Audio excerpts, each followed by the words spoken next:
Today's show brought to you in part by our friends at First.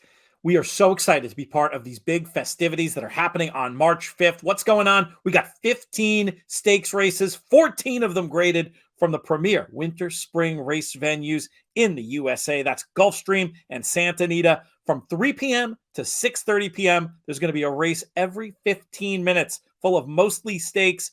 Each track going to run a race approximately every 30 minutes. And that's going to be a lot of fun. It's going to keep going. And we've got something special planned. We're going to be doing a live stream during that time. We'll be pushing it out via different First channels, via In the Money Media as well, and at Looms Boldly. You're going to want to check that out. And there's much more to it as well. Special coast-to-coast wagers with an industry-low 12% takeout and a $1 minimum wager. There's going to be an all-turf stake pick 5 and an all dirt stake pick 5. We're going to be covering this stuff left, right, and center here on the In the Money Media Network, and we want you to check it out. There's a lot more information if you go to www.first-saturday.com. That's one ST, of course. That URL again, www.first-saturday.com.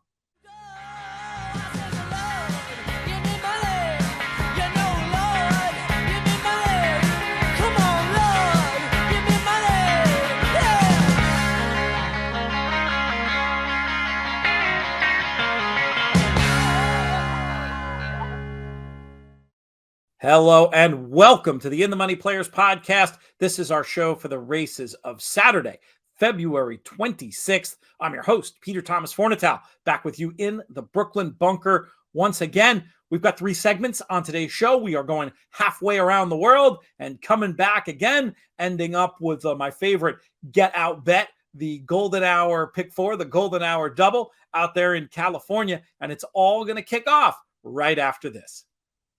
Today's show also brought to you in part by our friends at Sam Houston Race Park. It's a great signal. They're producing great racing. They've upped their social media game. You get to hear about it from people you're going to see on this show a little bit later on. And you're going to want to check out this wagering menu as well, because it's very, very player friendly, especially when it comes to horizontal wagers with takeout that is industry low, along with our other sponsors from today. But you'll hear about that later. Anyway, check it out. Sam Houston. For more information, shrp.com.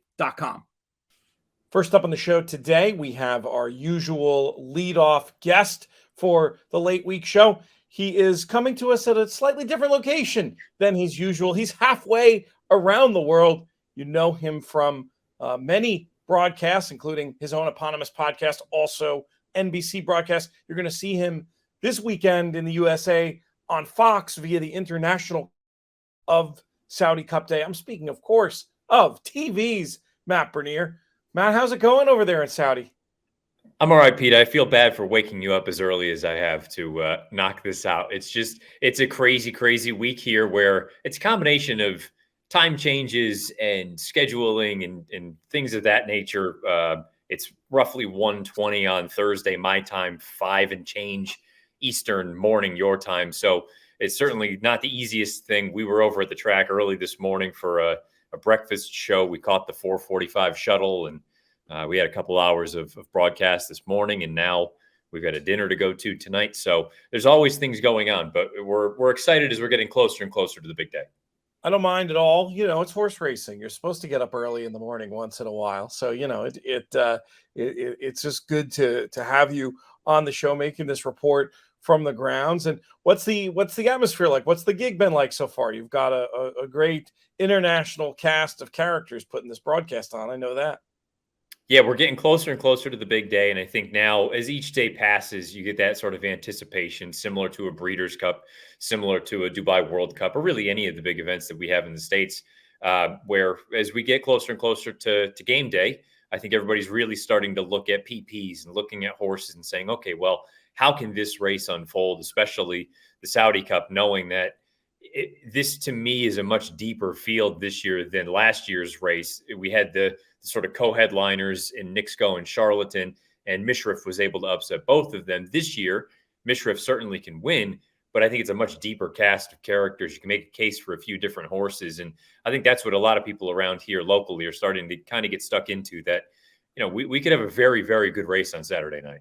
We're going to get into the specifics of that in a minute. You mentioned PPs. I spoke with Jody Swavey at Daily Racing Form. By the time this show drops, PP should be up over there, and I think they're doing them free, so folks can dig in themselves and have a look. As we record this earlier in the week, we do not have PPs, which is why I'm going to be extremely reliant on you in this segment, my friend. But you talked about the broadcast and being part of it this year. When does it start? Where can folks find this Saturday morning?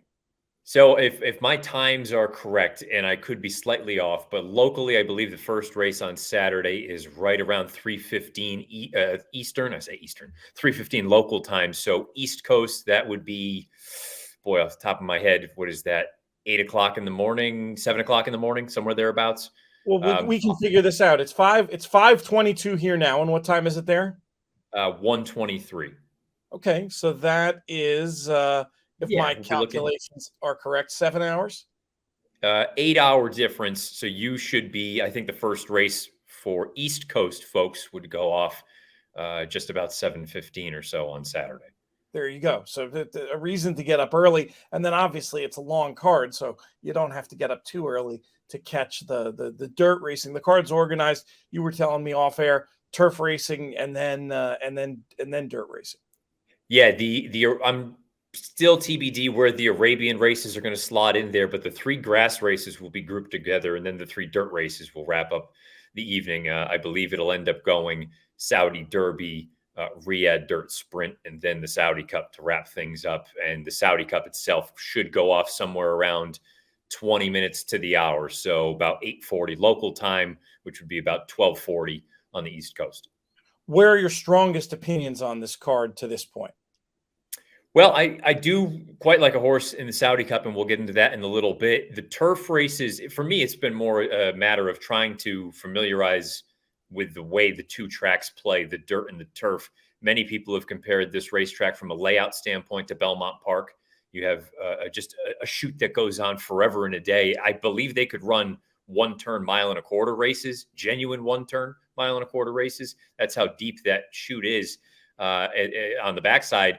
The turf itself, it feels very much like, in a weird way, you need to be closer to the pace on the grass than you do the dirt, and vice versa. On the dirt, you can rally from a slightly off of it while wide. And I think a lot of it has to do with there's a bit of an odd configuration to the track where the backside is actually slightly elevated compared to the front side. So I couldn't figure out why. I was watching all these replays of the local horses of the past few weeks and seeing time and time again these horses that are 6-7 wide, parked out in the clear, making these giant moves, sweeping around the field and going off and winning. And now it makes a little bit more sense because you have a bit of, call it centrifugal force, call it carrying the momentum, if you will. And I think that could be a key component of Saturday evening's race, really in all 3 of them, but specifically the Saudi Cup, because you've got some quality horses that are going to, in theory, have some pace to run at if everybody goes.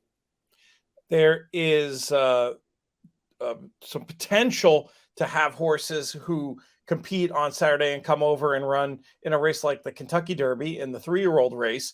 Let's start there with the Saudi Derby. Anything in there catch your eye? Well, I think Pinehurst is going to be the one that catches everyone's eye. We know him from the United States. Bob Baffert's horse raced in the San Vicente most recently. He's the most likely winner, and also, in my eyes, a very vulnerable sort of short price for folks that are able to wager on this event. I don't know that I'm totally convinced that he's going to be able to get a mile, but to his credit, or to sort of a feather in his cap, there's really not a lot of other confirmed early speed in this race. So if he's able to clear off, while I may be dubious about 8 furlongs for him, he should be able to set some sort of a more moderate tempo. And if he can do that, he's probably just going to be better than everyone else. The key to the race, in my opinion, not that I love her, but there's a filly named Ascula who's going to be running in here, and she's trying the dirt for the first time. She actually, I don't know if they're going to call it an official work, but while we were broadcasting this morning, she effectively worked a mile out of the gate as if it was a race. And she showed they really pushed on her early. I think she has to go to have a chance, but also to make Pinehurst have to work a little bit early on. If Pinehurst has to do some work, there's a horse coming in from UAE who has raced there twice. His name is Kiefer. This is a Southern Hemisphere runner, and he hasn't won either of his most recent races, but over at Meydan, 2 starts back, it was a day that speed really held up. He tried to rally from off of it. He put in a little bit of a bid, and no, he couldn't get there, but I thought all things considered it was a good effort. And then in his most recent start, it was a day in which the last move was the winning move. Azure Coast, who many people have, really fallen in love with because he makes these wicked moves from the back of the pack like Zenyatta looked like. He was the one who ended up getting the job done, but Kiefer was the first horse to move from slightly off the pace. And again, for him to stick around the way that he did, I think he has back-to-back efforts that just purely on the results may not look all that impressive, but there's reason to think they're better than what the paper would suggest. So I think he's got a little bit of a chance in here, acknowledging that Pinehurst has it looks like a pretty dramatic pace advantage in this spot. Again, I don't know that I really love him going any farther than 7, or, obviously we're going to be going a mile on Saturday. I'm also of the opinion that he's a need the lead type, and that's why I continue to go back to Oscula and say, if she doesn't go, if she's not aggressively ridden, well, this thing could be over. It could, Pinehurst could open up and get the job done. But Kiefer is the one that I'm keeping my eyes on. I'm interested to see what Pinehurst can do if they just let him roll. I feel like he's been oddly rated in both. Well, maybe not oddly rated in the Breeders' Cup Juvenile. The barn had Corniche, of course, who ended up getting the lead in there. And then was it similar dynamics at play in the San Vicente? I can't remember this early. But again, it took a real hold of this horse. I liked him so much physically ahead of the Breeders' Cup Juvenile that I do think there's probably a little bit more there than the bare form suggests. If he can get an advantageous pace situation, certainly going to be interesting. But that's an interesting alternative you mentioned. I had heard, now I haven't even seen the composition of the field at this point, so apologies if I'm leading us down a blind alley on this one, but I heard there might be some Japanese representation in this race. Did that come to pass? Yeah, we have a couple of Japanese-based horses, Consigliere as well as Sekifu. Of the two, I think Consigliere is a more likely winner. I don't know that I love either of them in this spot, but the maiden win that Consigliere comes out of, the form seems to be holding up. The second and third place finishers came back to finish third in an allowance and second in the Hyacinth Stakes. So, just purely on sort of how's the form look, the horse does make some sense. I'll just be curious to see with I'm going to assume a much swifter pace than this one encountered in that career debut, how he reacts to it. Because if they do go much, much faster, I just think that, we've seen it time and time again, when some of these young horses encounter something that they've never seen before, can it be a bit of shell shock where it's like, oh my goodness, now what are we supposed to do? This horse is supposed to be stopping and they just keep going after setting wicked fractions as far as they're concerned. So I don't know that I love either of the Japanese horses in this spot. I do think Japan has a prime opportunity to have a big night on Saturday. We can get into that a little bit more. The other contingent that seems to be well represented, so nobody's surprised, is the Godolphin group. You've got Charlie Appleby with a couple in here. You've got Saeed Ben Saror with one in here as well. I find it interesting that they supplemented Sovereign Prince to get into this race. He's a horse who, bit of a wild card because he's trying dirt for the first time, but just visually, he looked really, really good in his most recent start. I like that he's got a little bit of tactical speed. He's not going to be coming from 100 out of it. I think he's going to be able to sit a pretty good trip if he can handle the main track. And as far as Ben Saror's runner is concerned on the outside, Island Falcon, again, another one who's a good winner on grass. Your guess is as good as mine as far as the main track is concerned. I do know early in the week, again, wagering is not something that's you can do over here, but just keeping an eye on markets internationally. Island Falcon was one who was taking considerable backing. So, do with that what you will. I don't know if it means that either of them are going to be able to handle it. And I also have just sort of overlooked the other Appleby runner in here, Noble Truth. Showed some really nice form last year as a 2-year-old. I think especially so on fast ground. Maybe they're just taking a chance here to see if they can get something going on the main track.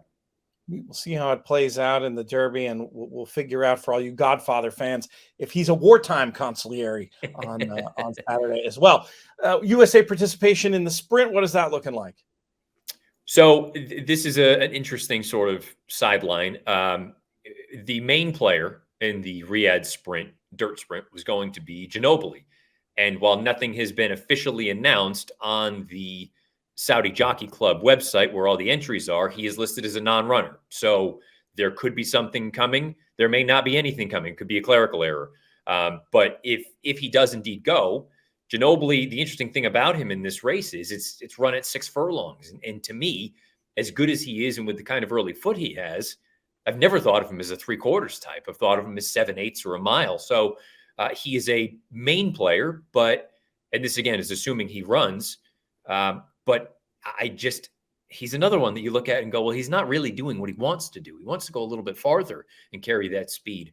The problem is outside of him, it's kind of slim pickings. It's a bit of a rough group. Switzerland looks like he's got his best form back. He looked really good over in Meydan in his most recent start. Granted, it was over a wet track. Capano Kicking, the winner of this race last year, is back for more.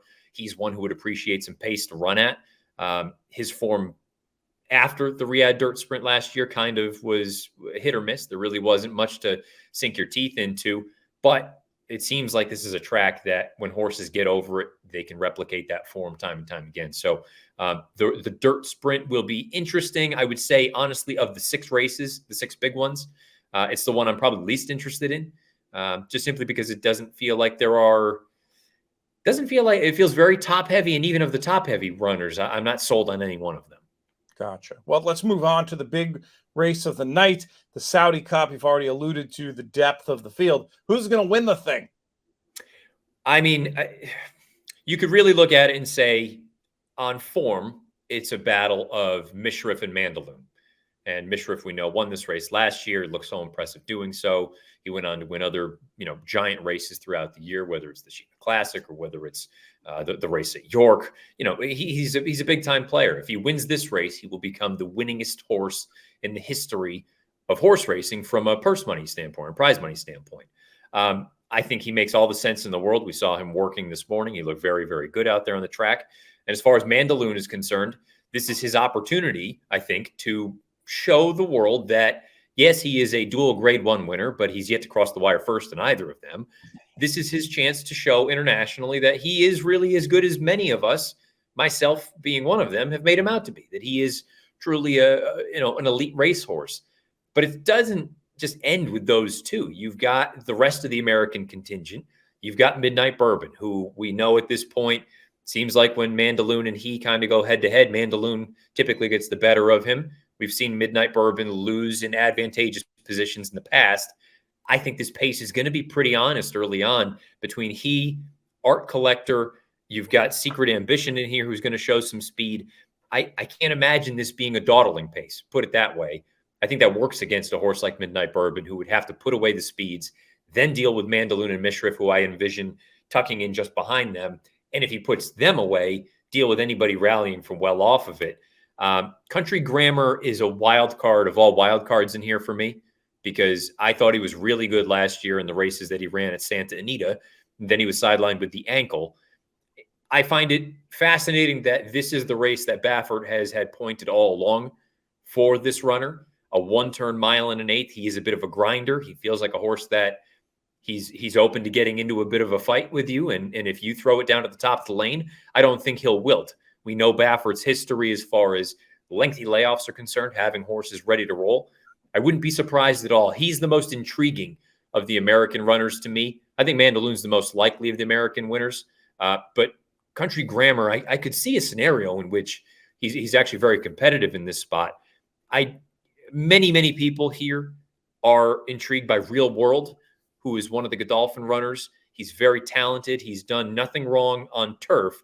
The problem is he's winless in 5 starts on dirt, and they haven't been particularly competitive starts. I think a lot of people are banking on the fact that this dirt plays much differently than the dirt at Meydan. To me, that's just a big assumption or a hope that he's going to be able to transfer his quality turf form. Some have even insinuated that he may be among the best turf horses in the world with the way his form has come together. I think it's a dangerous piece to just assume he'll be able to transfer that to the main track on Saturday. Some of the other runners, Magna Kors, another one of the Godolphin runners, ran a big race in the Dubai World Cup last year. I still think probably would have been better suited for the Neom Cup, which is a 9 furlong turf race, but neither here nor there. And then you get to Seal Away, who, in my opinion, and you could even speak to this better than I can, I feel like the Champions Stakes victory last year was a product of the environment, the absolute bog that he handled much better than either Mishrif or Adayar. It doesn't preclude him from running well on the main track, but if it were a weak rendition of the race, I think I'd be more inclined to take a chance with him. You've got quality dirt form in here, and I just think it's going to be a little bit too much for him to deal with. And then the Japanese contingent, Marsh Lorraine, fantastic story. We all know the Breeders' Cup sort of, success that she had in the distaff with a perfect setup. That's my to run at in this race as well. But I just think top to bottom, it's a much deeper race. And we finally, long-winded way of getting to the horse that I like. I love T.O. Keynes. And I don't know. I've heard there are some concerns about this track compared to the tracks that he's run over in Japan, about will he be able to transfer that form. Look, that's over my head. I'm not going to question or wonder about that. I'm going to go off of his form and his tape. And if you haven't seen the Champions Cup from last year, to me, it's the single best piece of tape that you can watch for this race. He beat a good field. Chuya Wizard, who was the runner-up in the World Cup last year at Meydan, was the runner-up also in the Champions Cup. I mean, T.O. Keynes won by 6 easy lengths in the Champions Cup. He was in and amongst horses about 3 or 4 off of it, eventually found his seam, and it never really looked like he got out of first gear. He just blew the doors off the field. I think he's really intriguing in here. I expect a mid-pack kind of trip. If the pace materializes the way I think it will, with the wide sweeping moves from off the pace working as well as they have in the past here at King Abdulaziz, I think T.O. Keynes has a big chance to take top honors. What kind of price are you expecting? Well, again, it's a bit of an unknown for me, and we won't really be alluding to it during the broadcast. I will be laying things out from sort of an analysis standpoint and saying, sure, this is how I think things are going to play out. I have seen internationally somewhere in the 6 to 7 to 1 kind of number, which would put him 3rd or 4th choice. That seems about right when you consider Mishrif, when you consider Mandaloun. I guess it depends on how you look at the other American runners. Art Collector, I've kind of glossed over him. I probably should. I mean, he's a horse that loves 9 furlongs. He's won going 1 turn, 2 turns, and 3 turns at 9 furlongs. So, there's something to be said about that. But T.O. Keynes is the one that I'm most intrigued with, and the way that I'm going to go in this year's Saudi Cup. The way you've described the track profile on dirt, that's typically a track where the rail isn't good, or it's at least not an advantage. Would you describe it as fair, or are you expecting it more to be a bit dead down there? Well, it's so tough to say, because I think dynamics will go a long way. Let's use the Saudi Derby that we've talked about. If Pinehurst gets out there and goes down to the rail, but is able to set a moderate tempo, I don't think it'll matter much. I think he's just going to be able to have such an advantage over everyone else.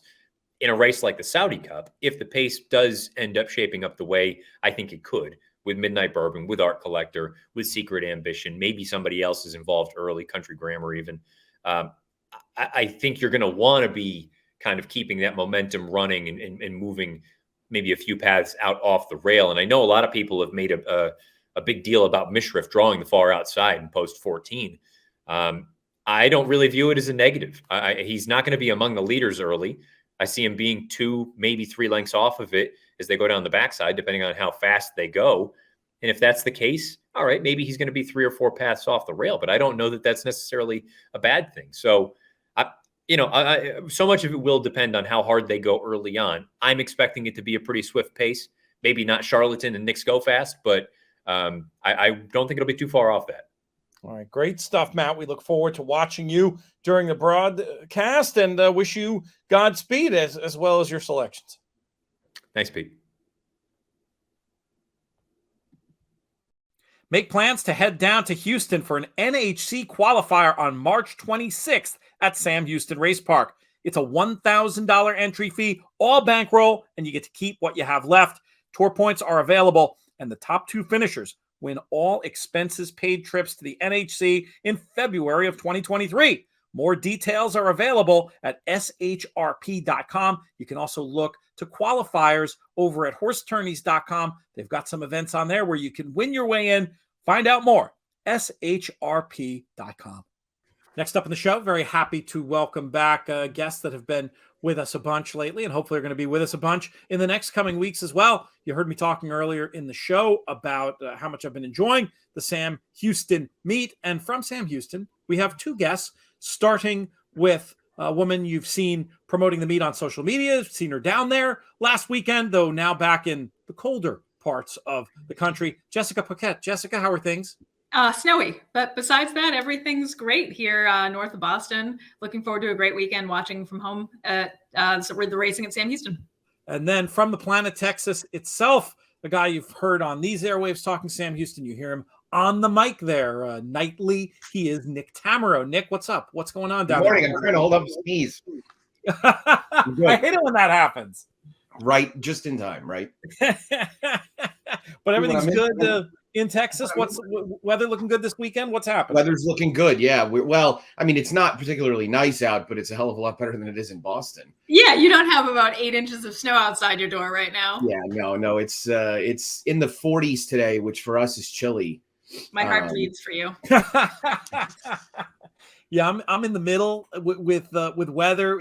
There was a lot of precipitation, but it was just warm enough that there was a little snow, and it's probably gone already. Miserable here. I would still rather be in Texas, I think, but I do feel a little bit better about not be shoveling what you're dealing with up there. But I won't be shoveling. Don't worry. It'll be a great weekend for racing. We've got some exciting stuff coming up, and Sam Houston. We're going to talk about the Pick 6 on Saturday night. Excited to see what the team thinks of this.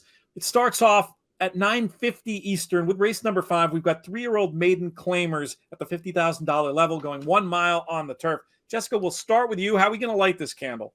Strongest opinion on the card for me, and that is number 8 Malibu Channel. I am stuck on this horse. I've picked him the last 2 times. I maintain he has a win in him.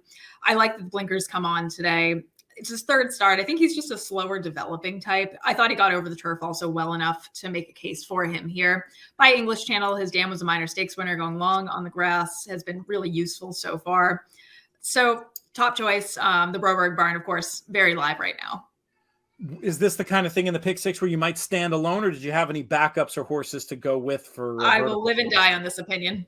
Okay, I like it. I like the strong single to start a sequence. Had a lot of success doing that in the past. And hey, if it all goes wrong, you come back in the Pick 5. You have some time to re-rally a little bit here.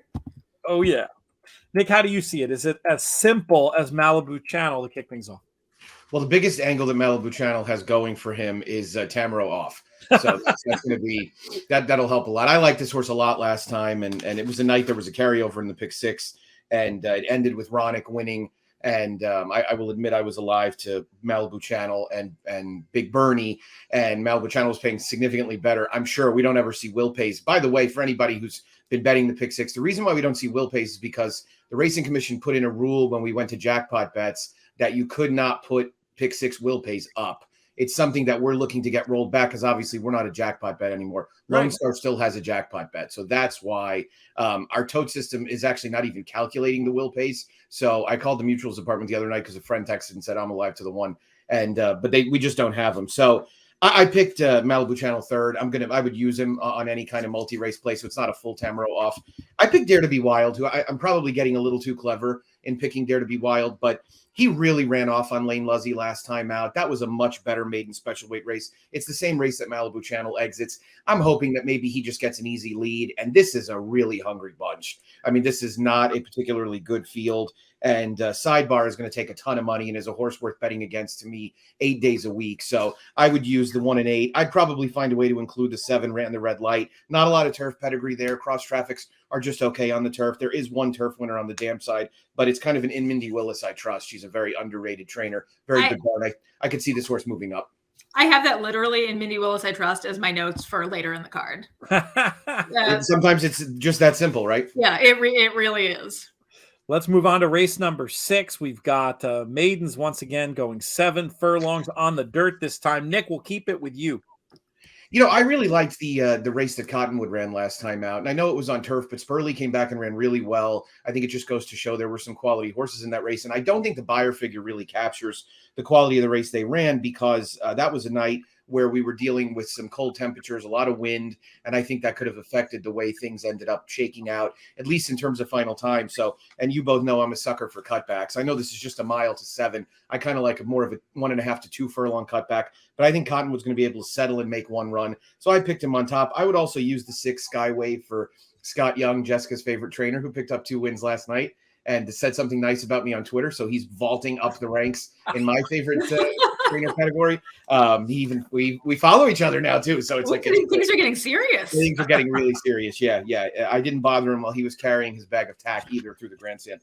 So I'll use those 2. I'm interested in hearing what you have to say specifically about horses that I was a little intrigued by, like the 5 Golden Flash, who I picked 3rd. I also picked Commanding Officer 4th. Ron Moquette is getting hip to the fact that these maiden specials at Sam Houston are a heck of a lot softer than they are at Oaklawn. But this horse has this pedigree on the dam side is all turf. So interested to hear what you have to say.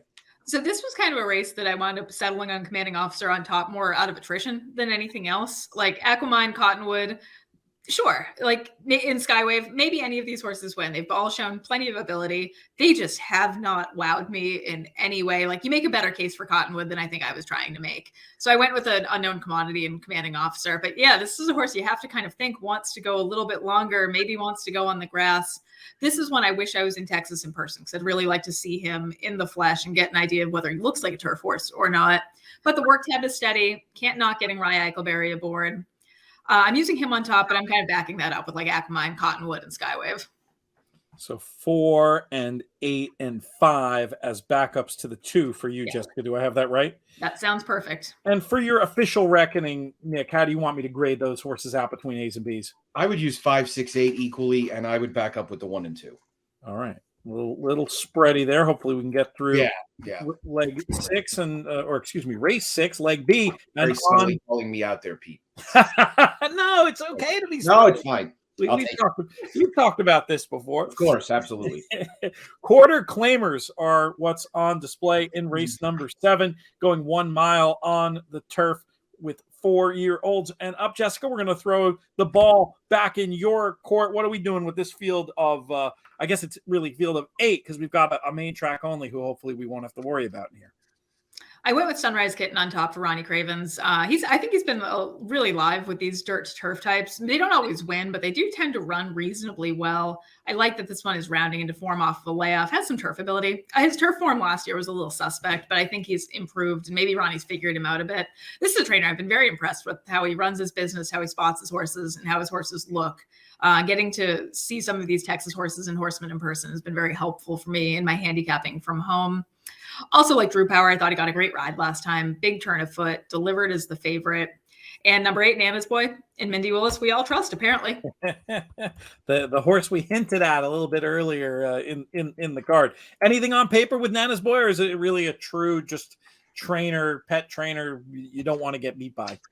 Well, less starts the better. So one of my big handicapping rules, handicapping any sort of conditional claimer, I like inexperience. These are horses that still have upside is rolling through their conditions. I think horses can get stuck, getting that 2nd or 3rd win. And this one, only a handful of starts, only 5 starts, 2 wins, has done really minimally wrong. Came back off a layoff last time, likely needed one. And Stuart Elliott sticks aboard, which never hurts. All good points. Nick Tammaro, how do you see this one? Yeah, I'm hopeful that getting off the duck last night for Ezekiel Lara gives him a little bit more confidence, because I thought Go Speed Racer Go would be pretty tough to beat based on his last start. He went off the favorite in a similar race and had a perfectly fine trip, came up a little bit short. Pepper Jack was a horse that I think was a Craven's horse. It was definitely an LNG Racing Stables horse, and maybe had a slightly better trip. Now, I don't think that Go Speed Racer Go was gelded 4 days after his last race and is back now in 17 days. And I won't go on my typical rant about how the gelding information is not very good down here. I could do this verbatim at this point.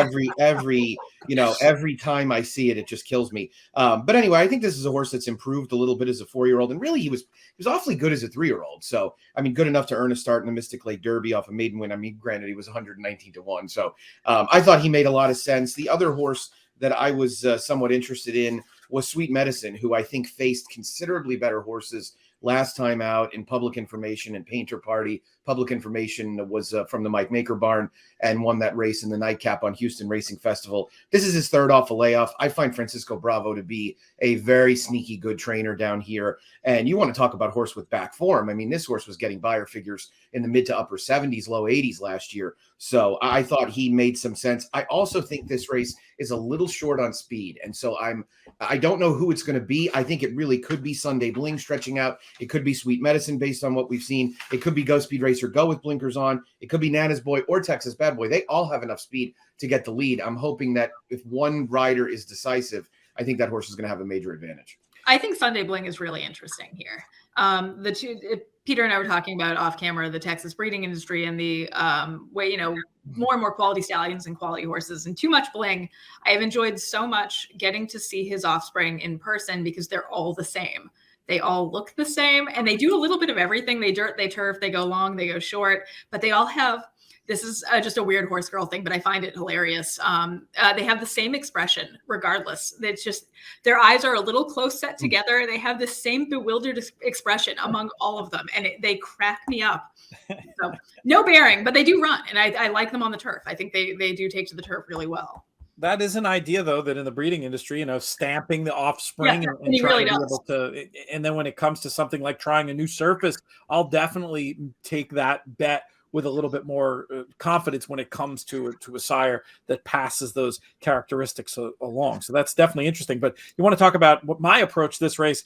Jessica, you really talked about 4 and Nick talked about 2 and they're all different. So I'm spreading here. That's my assessment of race number 7 in the Space City Pick 6 on Saturday night. Let's talk about this 8th race. 4 and up filly and mare allowance types going 6 furlongs on the dirt. Nick Tammaro, who's your idea of the winner in this 6-pack? Yeah, this would be my single in the sequence. I thought Fashion Rage ran really well last time out. Now second off the layoff. I know that Calhoun generally is better with the layoff types, but this horse was flattered heavily last night by Flash Magic, who came back and just absolutely ran a field off their feet. But maybe not just Flash Magic, because Flew By You, who was third behind Fashion Rage and Flash Magic, came back and finished a very, very well clear second behind Flash Magic last night. So I think that was a productive race. I've been flabbergasted by the final odds a number of times at this meet, as you might have noticed, but I looked at the tote board after they crossed the wire and was like, oh my God, this horse went off 3-5. And Flash Magic was from the high-powered Steve Asmussen barn. She does give up a little bit in terms of running style, and there's not a lot of speed in here, but I thought she was really handy last time out.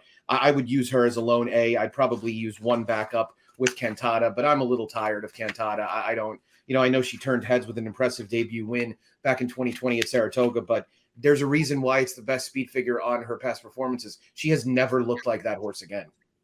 Been a little tricky to train on for her. I do take the point that in a race without much speed could have that tactical advantage. So I don't mind the idea of backing up, but hard to get too excited about getting stuck in at the short number. She'll doubtless be. Jessica, how do you see this one? Well, I look at Cantata as a horse. They're just trying to get black type, some sort of black type win to improve her broodmare value. They paid almost $1 million for her. I at this point have to imagine her career is really going to be in the breeding shed. I am also tired of her, as Nick said. I don't think she was that impressive last time out. She came up pretty flat, I thought, and I'm also using Fashion Rage as an easy single here for me. Really impressive to Nick's points. The field has come back very solid, and she was just a very professional winner for a horse coming in off a bit of a layoff.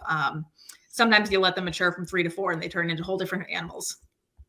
It makes a lot of sense, and it seems like we've got a place we can anchor our flag in this pick 6 in that 8th race. Let's move on to race number 9. We've got 4 and up, $25,000 claimers once again going a mile on the turf. Jessica, how are we going to get through this leg? Go with some wacky long shots here. American Nightmare, I thought he ran huge at a big price last time out. The added distance really suited him. Good turn of foot. And now here's where things get a little weird. I am using number 4, the influencer in Scott Young. I trust Nick, my favorite trainer, Scott Young. Big layoff since November of 2020. And this is the kind of layoff that would be a massive red flag for me if I didn't really respect trainer as a horseman. Scott's a really sharp horseman, very thoughtful. And I don't think he runs them unless they are ready to go. His maiden win did come on the turf. the question mark is going to be conditioning and fitness. If he's fit enough, I don't think this is a group of world beaters. I think he can absolutely run with them. Anything to back up beyond those two, or just 1-4 all the way to the hoop? I'm going to use whiskey, not wine, as well for Frank Lucarelli barn that's kind of quietly live. Doesn't run a ton. They run pretty well when they run. And whiskey, not wine, just looking at a little pace map here on Timeform US, should be able to get a pretty nice trip on or near the lead. Nick Tammaro, how do you see this one? Is it a place to fish for a long shot, as Jessica's doing, or are you going to go to the other end of the odds spectrum? If you've watched our broadcast, you've seen when Trey Styles has his fave play of the day, they have a little graphic of him at the ATM machine loading up so that he can bet. No Trey tomorrow night, but if Nick had a Nick's fave play of the day, it's whiskey, not wine. This horse had what I thought was a less than stellar trip last time out, off the layoff. And Frank Lucarelli's barn was ice cold in January, definitely come to life of late.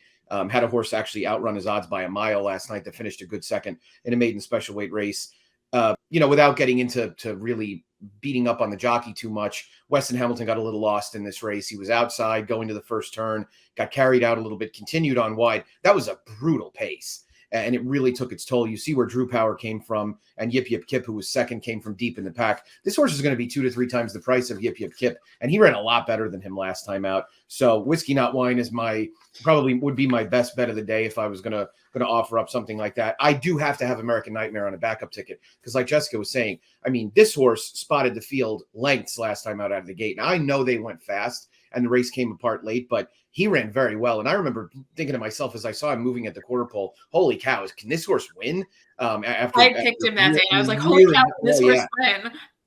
It was incredible. So big effort. He's probably not quite good enough. Maybe more of an exacta or trifecta horse, but I'll have one ticket where he's in there backing up. But for me, it's all about whiskey, not wine, who I think ran a lot better than it looks on paper last time out. You made a point I want to underline about Lucarelli, and when you're trying to assess a barn and how hot they are, by the time they're, 4 for 6, everybody sees it, no value in it. When you can find those long shots that outrun their odds, that signal maybe a run of meh form is turning around, or the beginning of a really hot streak, that's a fantastic little bit of institutional knowledge that hopefully players can use in this sequence and elsewhere at Sam Houston over the weekend. Let's move to our nightcap, race number 10, nickel claimers, 4 and up, 1 1/16 on the dirt. Nick, how are we going to get paid? I think this is a situation where I don't want to complicate it too much. First off the claim, Dance Kingdom looks loose in this field to me. I think Lane Luzzy will be able to put him on the front end, and I'm going to keep it simple and just use he and Run Tappy. Run Tappy's the best horse in the race on paper, speed figure wise. He's a little slow. I don't really know why Rudy Guerra is riding and Stuart Elliott isn't, because Stuart doesn't have a mountain here, though I will say that I think Rudy Guerra is a very competent, very capable jockey, and he's actually done well on Run Tappy. So, Dobbins G and Close to Midnight those are stakes horses compared to what are in here. So I think he's taking a pretty big drop in class from that optional claiming starter allowance event. J.R. Caldwell continues to win night in and night out at Sam Houston. He's got a 24% strike rate. First off the claim on dirt in Texas, a positive ROI. And again, I thought Dance Kingdom was a little too patiently ridden last time out. It wasn't a bad ride because the pace was good, but I think the pace is all his for the taking here. Jessica, are you in agreement with Nick, or you have a wrench in the works for us here? Halfway there. I'm halfway in agreement. I actually also was looking at jockey intent, but Stuart Elliott does have a mount here. He does. I'm sorry. He's on Promising Shoes. I completely whiffed on that. Yep, you're right. So that's why the entire reason I used Promising Shoes on my ticket, thinking, he finished well last time out. And Stuart kind of finishes a little stronger than some of his contemporaries. And I think Promising Shoes may be able to surprise a little bit, maybe a little overlooked as well. Dance Kingdom, to all your points, I agree. J.R. Caldwell, Lane Luzzy have just been so live. I wouldn't leave them off any ticket. 3-4 in that order to close things out for you. All right, good stuff. Okay, team, we look forward to seeing you on social media and on the simulcast feed promoting Sam Houston, not just on Saturday night, but all weekend long. And this has been a fun little segment we've done. We'll have to reconvene the panel at some point sooner rather than later. Have a good weekend, team. Thank you, Pete. Good luck. Appreciate it. Thank you. Good luck. We spoke earlier about the first Saturday, March 5th, all the exciting stuff going on. Well, contest players, you're not going to be left out at all in this event because it's the ultimate betting challenge. There's going to be qualifiers next week. You can still win your way in on horsetourneys.com and expressbet.com, or you can put up your $3,500 and your money's going to be in good because the pool is being seeded with $25,000. There's also at that URL we talked about before, first-saturday.com, a free-to-play $5 million Pick 15 contest. Go to first-saturday.com to learn about that. And if you want to learn more about the Ultimate Betting Challenge, we set up a pretty link for you. All you've got to do is go to inthemoneypodcast.com/UBC. That's UBC for Ultimate Betting Challenge. The link, once again, inthemoneypodcast.com/UBC.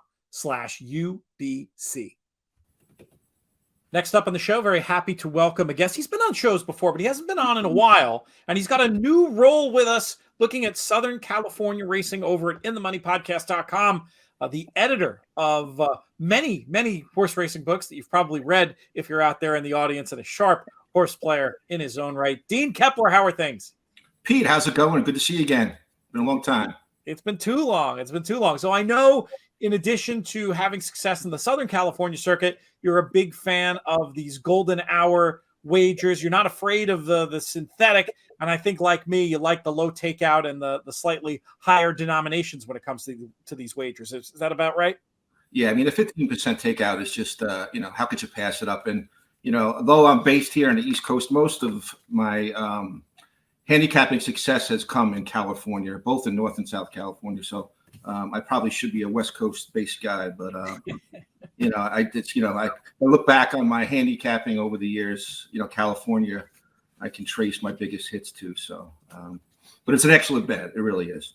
Let's see if we can have an excellent hit in this golden hour pick 4. It kicks off in race number 8 at Santa Anita, 7:10 Eastern. Another thing I like about this bet is the bang nature of it, with the race every 15 minutes. We start off, though, 7:10 with these 3-year-old maidens going 7 furlongs on the dirt. And we'll let you kick things off, my friend. How do you want to light this candle? Yeah, Pete, in here, I think the race goes through number 2, American Admiral. He's had 2 bang-up second races that he's run par for this level that have been on par or better. He cuts back in distance here this afternoon. And I just think this is a nice spot for him. The horse is, he's had 7 tries, but I think, he's not meeting anything in here that's spectacular unless a couple of the first-time starters can run. And, as for people on a small budget here, I wouldn't go against, singling the 2 in here. If you're looking for maybe a price, I'd spread a little bit. But I like number 2, American Admiral, as my top pick in here. Another horse that's 5-2 morning line, which is probably going to attract some support, is number 5, A Set Sail, who goes out first-time starter for Richard Mandela. He's by Malibu Moon. And what I really like about this horse here is his last work on February 18th is at 7 furlongs. And today's race is at 7 furlongs. And for me, that's usually a big angle. That's usually a sign that this horse is fit. He's ready to run, and he looks like he's got some speed, which the 2 doesn't have. So, if you're spreading on bigger tickets here, I would use maybe the 2 if you're looking to cut down on your budget. But if you want to spread a little bit for potential price, maybe the 5 will be a lukewarm second favorite here or third choice. And I'd even throw in the 7 here, Houndstooth, who got some support here in his first time. He opened up, he got some heavy support early and then wind up going off at 2-1. So he's attracted some decent solid support, and he's also the other Mandela runner in here. And if you look at his stats overall, he does well with second-time starters. So he's certainly one to look at. But for guys on a budget, I'd single the 2, but maybe spread with the 2, 5, 7 in here. I had one different horse to mention. I definitely had some comments on those Mandela runners, but I thought the 4 Elector was a little bit interesting, maybe with a chance to be the best speed coming out of a fast-paced, productive maiden run. 2 from that race have come back to win. The other has hit the board. Just a guess in a race where, you're making good points about the 2 on the numbers. The little bit lack of speed scared me, and the repeated failures have scared me. But on the numbers, that horse makes all the sense in the world. I did think Set Sail was certainly worth mentioning, as you noted, very strong pedigree. Only thing that gave me pause, the Mandela the Mandela Firster record, and also this is pretty early in the year for a 3-year-old to be facing elders, even getting weight off. But I'm not getting beat by Set Sail on my spreadier tickets. The horse just makes too much sense. And then Houndstooth is like the other side of the coin, a 5-year-old maiden, not typically what you want to see, but less of a big deal early in the year. This one's worked forwardly on dirt, supposed to come on for that run. I've got it 4 with 5-7. I worry about. I feel like we have the right. Either I get my approach, I get your approach, but it'd be hard if you just use every horse we mentioned. You're going to end up awfully spready in the first leg. And one other thing I want to mention about the 2 is he was sandwiched between 2 next out winners in his last race. So I mean, the horse should have broken his maiden, which is a little bit of a worry, but we'll see what happens there.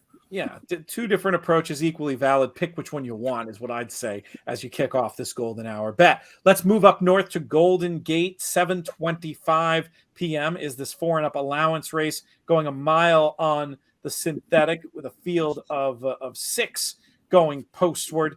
And I thought it was between the 6 American Farmer and the 5 Freeport Joe. And I felt like I could tell you a story about American Farmer having the worst of the trips in that common race with the 5. I think there's going to be enough pace that it's going to set it up for these 2 once again. Freeport Joe is on this win streak. It could easily continue here. I'm super uncreative, and this is a spot where I'm definitely open to getting a little bit more creative, depending if Dean has anything that hits the mark as far as that goes. How do you see this one, my friend? Yeah, I mean, as far as the 2 favorites, the 5 and the 6 on the outside, I'm going to take a stand against number 6 American Farmer. He's 0 for 8 at this distance. I watched his last race, and I think they could have went around a couple more times. He wasn't going by Freeport Joe in that race. He seems to have a little bit of a hang to him, and I think he's going to have to need a perfectly timed room here. And I think maybe he prefers to go a little bit longer, as he's already shown. So I'm not sure if the mile is exactly what he wants, and I'm a little afraid he might just come up short again. So I would take a stand against the 6 in here. And, I don't like to take 2 horses either, that come from behind. That scares me between the 5 and the 6. So if I'm going to spread a little bit, I may take a chance here with number 3, Nero, who came off a 17-month layoff. Didn't run too bad. He was claimed by Neil Drysdale, as you know, who doesn't claim many horses. Probably a handful in the last few years. I'm not sure of the record, but I know it's not many. So that's an interesting thing to me. And he should improve off that long layoff there. And he could find himself on the lead in here. The 1's got some speed. I think the 3 is quicker if he wants to be. So I would, if you were spreading here, I might throw the 1 and 3 on a ticket here. Hope one of those shake loose with some decent fractions, and the 5 and 6 don't make up the ground that they have been in the past. But if I was going to throw one of the chalks out on the outside, it would be number 6 American Farmer. And I might use the 1, 3, 5 in here on a spread ticket. Let's head back down south to Santa Anita for their 9th race, their nightcap. 3-year-old colts, maiden claimers, going 6 furlongs on the turf. Dean, who's your idea of the winner in this race that kicks off the golden hour double? Pete, this looks like a real scramble of a race to me. So in this kind of situation, I'm going to take a new face, and that's number 6 here. I mean, why not? He's trained by Richard Baltus, who's actually one of my favorites. He's sired by a horse named Tom's Tribute, who was a Grade 1 turf winner. And I think this is, he's got a great grass rider. So, and he could be a little bit of a price in here. He's 5-1 morning line. I'm going to take a shot with him because nobody else in here really, got my blood going in here. If you're using some backup tickets with him, the 1, Delmas, of course, makes sense here. John Sadler does great with second-time starters. He's taken a class drop here from 150,000 meter claimers to 62, cutting in half. And like I said, he has some great stats with second-time starters. And the other horse, which I'm not really thrilled about, but I guess it's by default, is the 9, who has some speed from the outside. That's mowed him down, making his second start off the claim. And looks like a first-time gelding as well. But got a ton of money. Has been beaten twice in this last. So I'm a little leery of him. So I like the 6 here. I think he's trained well. He's certainly got some bottom to him, and I think he'll be a little bit of a price here. We're very similar. I did put Mow Them Down on top. No points for creativity for that one. But a first-time gelding who looks like the best speed. I just thought the trip was going to be candy, and Mow Them Down might do. Won't do what the name suggests, because I think they'll be out in the front end the whole time. But I think Mow Them Down is certainly worth inclusion at the A level. I did notice that the 3 Awesome Rhythm caught plenty of money on debut and didn't break. Runners like this often show a lot more speed second out. I think that's a runner that could improve. And then I completely agree with you on Disco Dasco, the 6, looking at that dam side pedigree too. The lone sibling, undefeated on turf with good figures. I agree with everything you said. That I should really probably play this with 3 A's, 9, 3, and 6 to get through this final race at Santa Anita, the 3rd race of the Golden Hour. Pick 4. That concludes back up north at Golden Gate with this starter allowance race. Race number 9, it's carded as field of 7 going postward. Dean Keppler, how are we going to get paid? Pete, I think the race probably goes through one of these claiming trainer giants here who and that would be the number 2, the 3, or the 7, all coming off first off claims. All these guys have great percentages doing so. Meet the Sheriff had some trouble in his last trip there. His trainer clicks at 40% with Alvarado.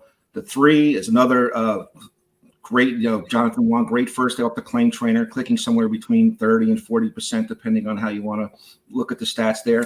And that goes for the 7 too. So I think it's hard to separate those 3. I'd probably use those 3 on my ticket. I think the winner comes from one of those guys there with the new acquisitions. You and I are reading each other's email on this one. Same horses in the same order. Meet the Sheriff looks like the best speed, probably has enough finish. Bit of a trip last time, and I think is going to get a good trip today. The 3 Scratchy Apache maybe looks a little slow, but first time Wong and the form of that last run working out super well with 4 next out winners coming from there. One of those next out winners was America the Great, claimed by Tammaro after showing that nice closing kick last time without having much setup. Horse was only 2-5 that time, so I'm not going to go crazy upgrading, but I just say lock it up 2-3-7 and go on with life. Will you be writing for us this weekend? Have you been enjoying what you've been doing so far? Can we look forward to seeing your byline over there on inthemoneypodcast.com some more? Absolutely. I follow Santa Anita on a regular basis, so out of all the tracks across the country, I'm probably most comfortable there. So yeah, it's been great, and it kind of helps my handicapping too. To sit there and write the stuff out can only improve your ticket. So I'm looking forward to it. No, that's a great point. It can be very helpful, and we recommend people do that, whether it's popping stuff up on Twitter, or if you have desire to do some more writing, reach out to us over here at In the Money Media, and who knows, because I know it sharpens you up, and it keeps you from taking shortcuts a lot of the time, which I think is a good thing that too many of us can do when we get in the rhythm of betting a lot of different races. Speaking of Twitter, Dean, are you said you were there, you're gone, are you coming back, and do you have a new handle yet? I'm coming back. I'm working on the handle. It'll probably be this weekend, so we could get back into this horse stuff, but you'll definitely see me on there, and it'll be up on the website when I get that updated. Excellent. Yeah, pop that as part of the pieces you're writing with a little link so people can follow, and let me know, and we'll send that around as well. Really very happy to have you back on the team and covering an area that we haven't been doing enough of this meet out there at Santa Anita. Good stuff, my man, and Godspeed this weekend. All right, thanks, Pete. Thanks for having me. Good luck, everybody. Perfect. All right. Good stuff. Yeah, very good. So yeah, I'm feeling good about that. I'll keep looking at stuff, and I'll let you know if I have any feedback. But it looked to me like you hit the ground running and everything was good. Yeah, like I figured it out. It wasn't that it wasn't that hard. So I figured you would have patched up anything that wasn't right. So yeah, no, it looked no need. Everything looked good. It's good. I enjoy this, man. I miss it. I really do. Good. I'm so glad to hear that. Well, we are absolutely thrilled to have you, and we'll do it. We'll do it again soon. All right. Sounds good, Pete. Thank you. Cheers. All right. Take care. That's going to do it for today's show. Want to thank today's guests one more time. Dean Keppler, Jessica Paquette, Nick Tammaro, and of course, Matt Bernier. Great having them with us on this late week show.